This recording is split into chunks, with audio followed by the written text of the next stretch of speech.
What's up guys, welcome back to the channel for another video. So we're going to be checking out filthy, disgusting sex on the slave ship. Okay guys, yes, can't wait to check this one out. Okay guys, yes, so you know what to do. If you're new here, remember to like, comment and to subscribe. Alright guys, yes, so let's jump into this one. Nasty sex lives of white slave masters during the transatlantic slave trade. Many societies tolerated and condoned human slavery for centuries. But in the 15th century, an expanded and terrifying new era of enslavement emerged that has had a profound and devastating impact on human history. The abduction, abuse, and enslavement of Africans by Europeans for nearly 5 centuries dramatically altered the global landscape and created a legacy of suffering and bigotry that can still be seen today. In the transatlantic slave trade, 15th to 19th centuries, between 12 and 15 million men, women, and children were trafficked from Africa to the Western Hemisphere for the purposes of forced labor. Among the world's leading slave trading powers, Britain transported at least 2 to 3 million people in the 18th century alone, determined to extract wealth from these distant lands. Did they just say Britain? What? Oh man, this is so confusing. All these different commentary on history, like, it's so confusing. European powers sought labor from Africa, launching a tragic era of kidnapping, abduction, and trafficking that resulted in the enslavement of millions of African people. Between 1501 and 1867, nearly 13 million African people were kidnapped, forced onto European and American ships, and trafficked across the Atlantic Ocean to be enslaved, abused, and forever separated from their homes, families, ancestors, and cultures. African captives were forced to undergo invasive and dehumanizing examinations before they boarded enslavers' ships. Women, men, and children were stripped naked, prodded, and molested to determine if they were prime slaves capable of performing hard labor and having children. Traders invasively groped the breasts, buttocks, and vaginal areas of women and young girls, allegedly to assess their childbearing ability. Men and boys were similarly molested around the groin, scrotum, and anus. One white Wow, is this like for real? Like for real? This is disgusting for sure. Wow. Trafficker later testified the process was similar to what he would do to a horse in this country. If I was about to purchase him, captives were then assigned a number and loaded onto ships, separated by gender and tightly packed into the holds under conditions that were noxious and extreme. Men were typically locked spoonways together, naked, and forced to lie in urine, feces, blood, and mucus, with little to no fresh air. Alexander Falconbridge, a white surgeon who participated in the slave trade, later testified that captives had not so much room as a man in his coffin, neither in length or breadth, and it was impossible for them to turn or shift with any degree or ease. African women and girls suffered similarly horrific conditions in the hold, and they were uniquely terrorized by the crew. Forced to be naked and segregated from the men, they lived in constant fear of being raped or assaulted by white sailors, who subjected them to sexual violence and flogged those who resisted. Western culture's objectification and sexualizing of black bodies contributed to the sexual vulnerability of enslaved men and women. Black women had long been depicted by early European travelers as especially fertile and hypersexual, a view that was carried over to enslaved women to justify sexual contact without consent. Both enslaved men and women endured violations of their bodies and a general lack of consideration for their privacy. They were scrutinized, groped, and objectified by enslavers. At slave auctions, black women were sometimes paraded with their bodies exposed to advertise their potential to bear children. Stripping enslaved people to whip them was a common sexualized humiliation added to corporal punishment. In addition, enslaved people often were provided with inadequate clothing, and this exposure contributed to their vulnerability. Long-term relationships between enslavers and enslaved people occurred throughout the era of slavery. These relationships ran the gamut from rape and sodomy to romance, from chance encounters to obsessions, concubinage, and even marriage. For many enslaved women, acquiescing to the sexual desires of their enslavers was the best among several bad options, including being physically punished until they relented or being sold off if they continued to refuse to submit. Some women made peace with their situation knowing it would result in better treatment, such as working in the house as a domestic servant for themselves and their children. Harriet Jacobs entered into a long-term relationship with a neighboring white man to stave off the repeated advances of her despised enslaver. Some enslavers held out the reward of manumission for favored concubines and their children, although the death of the enslaver or the vagaries of the plantation economy could thwart such promises.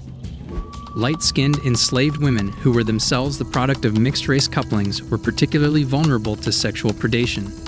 Sexual exploitation was but one weapon used by enslavers to keep. Wow. Oh, this is surely disgusting for sure, not gonna lie. But then when you listen the Thomas Sowell one about slavery, it tell you that it's not only like white enslaved black, but you have white slave as well. You have European slave, you have every culture, every nation enslave each other. But then now you're listening to this, it's talking mostly about like it was like white enslaving black and European enslaving, bringing them to the British, bringing them to America, Europe, stuff like that. So, you know, I don't know. What is people confusing the history, the whole history thing? Like you have one set of people say this, one set of people say that, blah blah blah blah. I don't know, but this is really disgusting to listen to, not gonna lie. Enslaved people subordinated and degraded.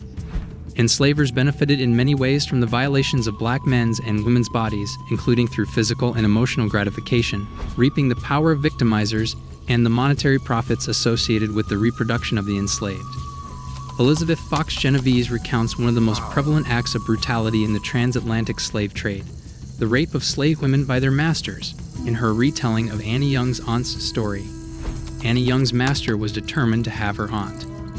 Her aunt ran into the woods, but the master set the bloodhounds on her. When he caught her, he knocked a hole in her head and she bleed like a hog, and he made her have him. She told her mistress, who told her that she might as well be with him, cause he's gonna kill you.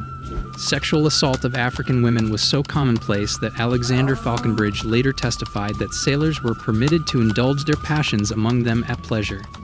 Young girls were similarly subjected to violence. What? One surviving account details the experience of a little girl of 8 to 10 years who was repeatedly raped by a ship's captain over 3 consecutive nights.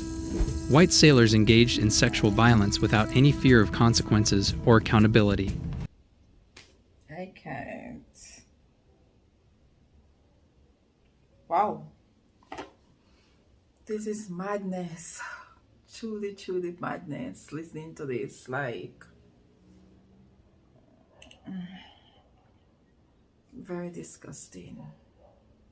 But as slaves and as women, they and their daughters and granddaughters bore the brunt of oppression. Studies have shown that women were more likely to be subjected to excessive physical abuse than men. They were more vulnerable, less likely to respond with force. As Frederick Douglass wrote, "He is whipped oftenest who is whipped easiest." Women, like men, were stripped naked and whipped and humiliated in front of their children and the larger community. The objection of slavery took an added dimension when women were concerned. They were the victims of sexual abuse, from harassment to forced prostitution, and from breeding to rape. Rape by sailors on the slave ships and rape by overseers, slaveholders, and their sons in the Americas was a persistent threat to all, a horrific reality to many. Used like it continues to be used today, as a weapon of terror, rape was meant to assert power over and demean not only the women, but also their fathers, brothers, husbands, and sons, who were reminded daily that they were considered less than men since they could not protect their womenfolk. Breeding through compulsion or incentives was another appealing feature of the gender-based violence and exploitation women had to endure. Overall, the sexual abuse of women was part of the larger attempt at demoralization and submission of the entire community. Slavery did not recognize the sanctity of marriage. Couples and families could be broken up at any time, without warning. Commonly, except on large plantations, husbands and wives did not reside in the same place, sometimes not in the same neighborhood following sales or owner's relocation. Thus, the reality is that despite men's often incredibly heroic efforts at visiting and supporting their families, women were forced to raise their children largely on their own, or as long as they could since they lived under the constant threat of sale of their children, or their own sale. Some African women faced a second level of terror, the inability to protect their small children who were brought on board with them or born during the voyage. Many African women were forcibly separated from their infants when they were kidnapped from their homes or when they were sold to white traffickers, but some women carried small infants with them. Babies were of little value in the market across the Atlantic, and so abusive sailors used them to manipulate, control, and terrorize their mothers. One account details a sailor who tore the child from the mother and threw it into the sea when the newborn would not stop crying. For enslaved women in particular, slave narratives speak to the ubiquity and constant threat of sexual violence at the hands of enslavers, their family members, overseers, and others. As Harriet Jacobs wrote, "My master was, to my knowledge, the father of 11 slaves." But did the mothers dare to tell who was the father of their children? Did the other slaves dare to allude to it, except in whispers among themselves? No, indeed. They knew too well the terrible consequences. Women were not the only ones who faced sexual assault. Jacobs noted that in addition to raping enslaved women, enslavers did in some cases exercise the same authority over the male slaves. In a 1787 incident in Maryland, an enslaved man was sexually assaulted when he was forced at gunpoint by 2 white men to rape a free black woman. As with enslaved women, fighting back was usually futile, as those who resisted would be whipped or sold to a plantation in the lower South, separated from their families and consigned to a life of even harder labor. Nonetheless, some enslaved people did resist, self-emancipating, fighting back, or, in extreme cases, resorting to the murder of their abusers.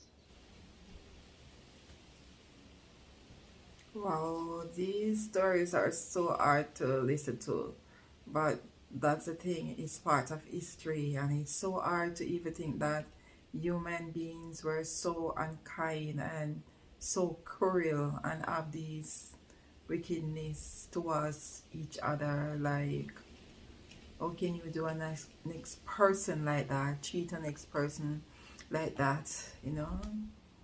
Wow. I can't imagine living in those times and being a slave, but those that went through it, they did it for the generation that is now, I guess.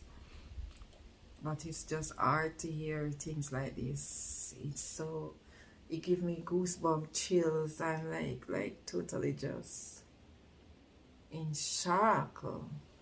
Wow, this is madness. Alright guys, I'll catch you in another video. Alright, thanks for watching. Bye.